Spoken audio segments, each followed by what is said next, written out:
ആകാശവാണി.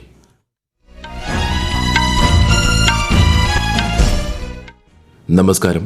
വാർത്തകൾ വായിക്കുന്നത് സുധിൻ സൈനുദ്ദീൻ.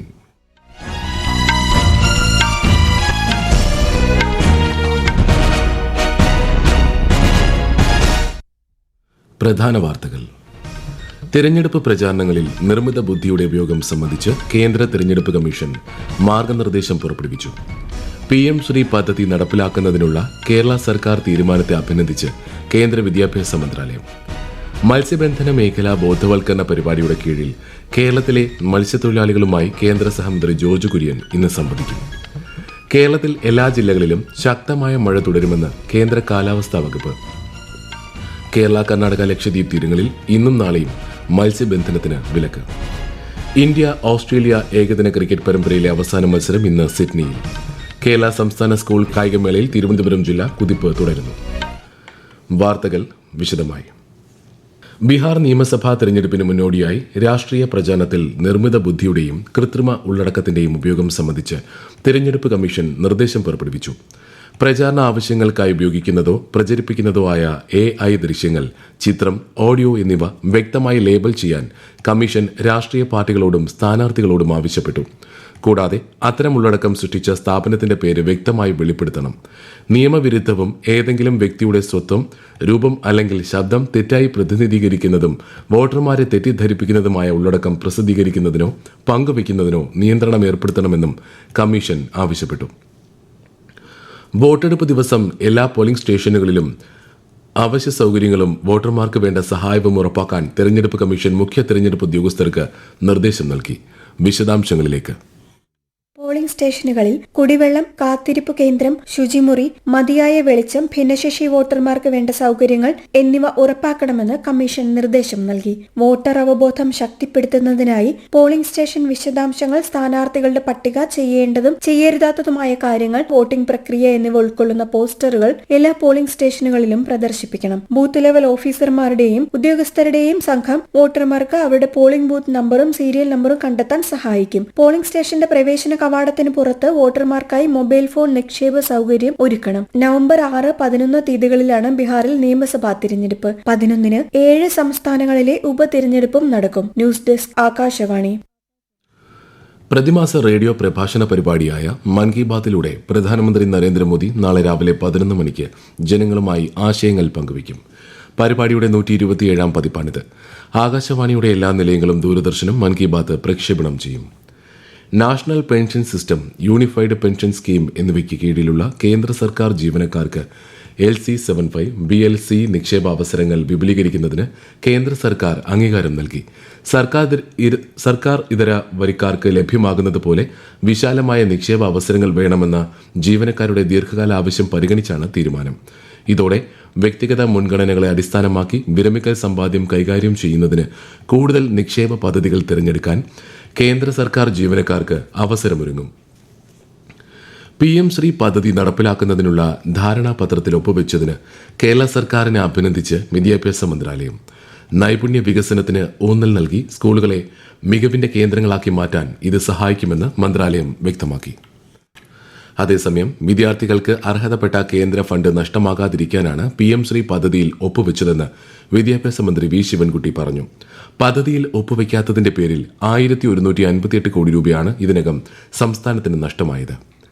മത്സ്യബന്ധന മേഖലാ ബോധവൽക്കരണ പരിപാടിയുടെ കീഴിൽ കേരളത്തിലെ മത്സ്യത്തൊഴിലാളികളുമായി കേന്ദ്ര സഹമന്ത്രി ജോർജ് കുര്യൻ ഇന്ന് സംവദിക്കും. തൃശൂർ, എറണാകുളം ജില്ലകളിൽ മത്സ്യബന്ധന മേഖലയിലെ ബോധവൽക്കരണ ജനസമ്പർക്ക പരിപാടികളെ അദ്ദേഹം അഭിസംബോധന ചെയ്യും. തൃശൂർ ജില്ലയിലെ നാട്ടികയിലുള്ള കൊടിയമ്പുഴ ദേവസ്വം ഹാളിൽ രാവിലെ 10-ന് ജനസമ്പർക്ക പരിപാടി നടക്കും. തുടർന്ന് എറണാകുളം ജില്ലയിലെ വൈപ്പിനിലുള്ള ഞാറിക്കൽ ശ്രീനാരായണ ഓഡിറ്റോറിയത്തിൽ ഉച്ചകഴിഞ്ഞ് 3:30-നും പരിപാടി നടക്കും. ഈ വാർത്തകൾ ആകാശവാണിയിൽ നിന്ന്. ആകാശവാണി വാർത്തകളും വാർത്താ അധിഷ്ഠിത പരിപാടികളും all India radio news Thiruvananthapuram YouTube ചാനലിലും @all India radio news Thiruvananthapuram Facebook പേജിലും AIR ന്യൂസ് _തിരുവനന്തപുരം ഇൻസ്റ്റഗ്രാം അക്കൌണ്ടിലും @AIR ന്യൂസ് _TVM X ഹാൻഡിലും ലഭ്യമാണ്. ലോകസഞ്ചാരത്തിന്റെ ആകർഷണമാക്കി കേരളത്തെ പൂർണ്ണമായും സജ്ജമാക്കുക എന്ന ലക്ഷ്യത്തോടെ സംസ്ഥാന ടൂറിസം വകുപ്പ് സംഘടിപ്പിക്കുന്ന ശില്പശാല വിഷൻ 2031 ലോകം കുതിക്കും കേരളം ഇന്ന് നടക്കും. രാവിലെ 10-ന് ഇടുക്കി കുട്ടിക്കാനം മരിയൻ കോളേജിൽ മന്ത്രി KN ബാലഗോപാൽ ശില്പശാല ഉദ്ഘാടനം ചെയ്യും. ശബരിമലയിലെ സ്വർണ്ണപ്പാളി ക്രമക്കേടിനെതിരെ BJPയുടെ രാപ്പകൽ സെക്രട്ടേറിയറ്റ് ഉപരോധം തുടരുന്നു. ഇന്നലെ രാത്രി 7 മണിയോടെ സെക്രട്ടേറിയറ്റിന് മുന്നിലെ സമരഗേറ്റിലേക്ക് പ്രകടനമായി എത്തിയാണ് ഉപരോധ സമരം ആരംഭിച്ചത്. പാർട്ടി സംസ്ഥാന അധ്യക്ഷൻ രാജീവ് ചന്ദ്രശേഖർ ഉൾപ്പെടെയുള്ള നേതാക്കൾ സമരത്തിൽ പങ്കെടുക്കുന്നുണ്ട്. കേരളത്തിൽ ശക്തമായ മഴയും കാറ്റും തുടരുമെന്ന് കേന്ദ്ര കാലാവസ്ഥാ വകുപ്പ്. തിരുവനന്തപുരം, കൊല്ലം, പത്തനംതിട്ട ഉൾപ്പെടെയുള്ള തെക്കൻ ജില്ലകളിൽ രാത്രി മുതൽ കനത്ത മഴയാണ്. മറ്റെല്ലാ ജില്ലകളിലും മഴ മുന്നറിയിപ്പ് നൽകിയിട്ടുണ്ട്. മോശം കാലാവസ്ഥ കണക്കിലെടുത്ത് കേരള തീരത്ത് ഇന്നും നാളെയും ലക്ഷദ്വീപ്, കർണാടക തീരങ്ങളിൽ ഈ മാസം 28 വരെയും മത്സ്യബന്ധനത്തിന് വിലക്കേർപ്പെടുത്തി. തിങ്കളാഴ്ചയോടെ ബംഗാൾ ഉൾക്കടലിൽ ചുഴലിക്കാറ്റ് രൂപപ്പെടുമെന്ന മുന്നറിയിപ്പിനെ തുടർന്ന് ഒഡീഷ സർക്കാർ ജില്ലാ ഭരണകൂടങ്ങൾക്കും വകുപ്പുകൾക്കും അതീവ ജാഗ്രതാ നിർദ്ദേശം നൽകി. ആവശ്യത്തിന് ദുരിതാശ്വാസ സാമഗ്രികൾ ഒരുക്കിയിട്ടുണ്ടെന്നും എല്ലാ ജില്ലാ കളക്ടർമാർക്കും വേണ്ട നിർദ്ദേശം നൽകിയിട്ടുണ്ടെന്നും സംസ്ഥാന മന്ത്രി സുരേഷ് പൂജാരി ഭുവനേശ്വറിൽ പറഞ്ഞു. ദേശീയ തലസ്ഥാനമായ ഡൽഹിയിൽ വായുമലിനീകരണം തടയുന്നതിനായി ഈ മാസം 28-നും 30-നും ഇടയിൽ ക്ലൌഡ് സീഡിംഗ് വഴി കൃത്രിമ മഴ പെയ്യിക്കും. ഇതിനുള്ള ഒരുക്കങ്ങൾ പൂർത്തിയായതായി ഡൽഹി മുഖ്യമന്ത്രി രേഖ ഗുപ്ത പറഞ്ഞു. വിമാന സർവീസുകൾ മുതൽ കാലാവസ്ഥാ പരിസ്ഥിതി നിരീക്ഷണം വരെയുള്ള എല്ലാ സംവിധാനങ്ങളും സജ്ജമാക്കിയിട്ടുണ്ട്. ബഹുരാഷ്ട്രവാദത്തോടുള്ള പ്രതിബദ്ധത ശക്തമായി തുടരണമെന്നും ഐക്യരാഷ്ട്ര സംഘടനയെ പിന്തുണയ്ക്കണമെന്നും വിദേശകാര്യമന്ത്രി S. ജയശങ്കർ. ഐക്യരാഷ്ട്ര സംഘടനയുടെ 80-ാം വാർഷികത്തോടനുബന്ധിച്ച് ന്യൂഡൽഹിയിൽ നടന്ന അനുസ്മരണ തപാൽ സ്റ്റാമ്പ് പ്രകാശന ചടങ്ങിൽ സംസാരിക്കുകയായിരുന്നു അദ്ദേഹം. How to sustain the UN even while seeking its reinvention is clearly a major challenge before all of us. Few examples are more telling about the challenges facing the UN than its response to terrorism. When a sitting Security Council member openly protects the very organization that claims responsibility for the barbaric terror attack such as at Pahalgam, what does it do to the credibility of multilateralism? India Australia ഏകദിന cricket പരമ്പരയിലെ മൂന്നാമത്തെയും അവസാനത്തെയും മത്സരം ഇന്ന് സിഡ്നിയിൽ നടക്കും. മത്സരം രാവിലെ 9 മണിക്ക് ആരംഭിക്കും. വ്യാഴാഴ്ച നടന്ന മത്സരത്തിൽ ഇന്ത്യ 2 വിക്കറ്റിന് പരാജയപ്പെട്ടിരുന്നു. 2 മത്സരങ്ങൾ വിജയിച്ച് ആതിഥേയർ പരമ്പരയിൽ മുന്നിലാണ്. കേരള സംസ്ഥാന സ്കൂൾ കായികമേളയിൽ തിരുവനന്തപുരം ജില്ല കുതിപ്പ് തുടരുന്നു. 1297 പോയിന്റുമായാണ് ആതിഥേയരുടെ മുന്നേറ്റം. 601 പോയിന്റുമായി തൃശൂർ രണ്ടാമതും 541 പോയിന്റുമായി പാലക്കാട് മൂന്നാമതുമാണ്. ഗെയിംസിലും നീന്തലിലും തിരുവനന്തപുരമാണ് മുന്നിൽ. അത്ലറ്റിക്സിൽ പാലക്കാടാണ് ഒന്നാമത്.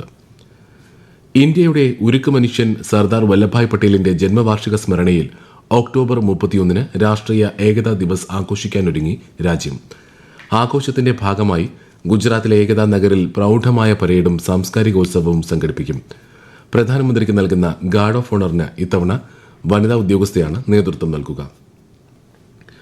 അടുത്ത തലമുറ GST പരിഷ്കാരങ്ങൾ ഭവന നിർമ്മാണ മേഖലയ്ക്ക് വലിയ ഉത്തേജനം നൽകി. മാർബിൾ, ഗ്രാനൈറ്റ് ബ്ലോക്കുകളുടെ GST നിരക്ക് 12% നിന്ന് 5% കുറച്ചത് ഫിനിഷിംഗ്, ഫ്ലോറിംഗ് ചെലവുകൾ കുറച്ചു. സിമന്റ്, മണൽ, കുമ്മായം, ഇഷ്ടിക എന്നിവയുടെ GST നിരക്കിലെ ഇളവ് അടിസ്ഥാന സൗകര്യ വികസനം കൂടുതൽ താങ്ങാവുന്നതാക്കി മാറ്റി. രാജ്യത്തിന്റെ വിവിധ ഭാഗങ്ങളിൽ 4 ദിവസം നീണ്ടുനിൽക്കുന്ന ഛഠ് പൂജ ആഘോഷങ്ങൾക്ക് തുടക്കം. സൂര്യദേവനെയും സഹോദരിയെയും ആരാധിക്കുന്നതാണ് ഉത്സവം. നേരത്തെ ഉത്സവവുമായി ബന്ധപ്പെട്ട ഗാനങ്ങൾ പങ്കിടാൻ പ്രധാനമന്ത്രി നരേന്ദ്രമോദി ജനങ്ങളോട് അഭ്യർത്ഥിച്ചിരുന്നു. തദ്ദേശീയമായി നിർമ്മിച്ച ICG അജിത്, ICG അപരാജിത് എന്നീ പെട്രോളിംഗ് കപ്പലുകൾ പുറത്തിറക്കി ഇന്ത്യൻ കോസ്റ്റ് ഗാർഡ്. 52 മീറ്റർ നീളമുള്ള ഈ കപ്പലുകൾ ഗോവ ഷിപ്പ്യാർഡ് ലിമിറ്റഡിലാണ് നിർമ്മിച്ചത്. മത്സ്യബന്ധന സംരക്ഷണം, തീരദേശ പെട്രോളിംഗ്, കള്ളക്കടത്ത് തടയൽ, രക്ഷാപ്രവർത്തനം തുടങ്ങിയ ദൌത്യങ്ങൾ കാര്യക്ഷമമായി നിറവേറ്റാൻ കഴിയും വിധമാണ് കപ്പലുകളുടെ നിർമ്മാണം.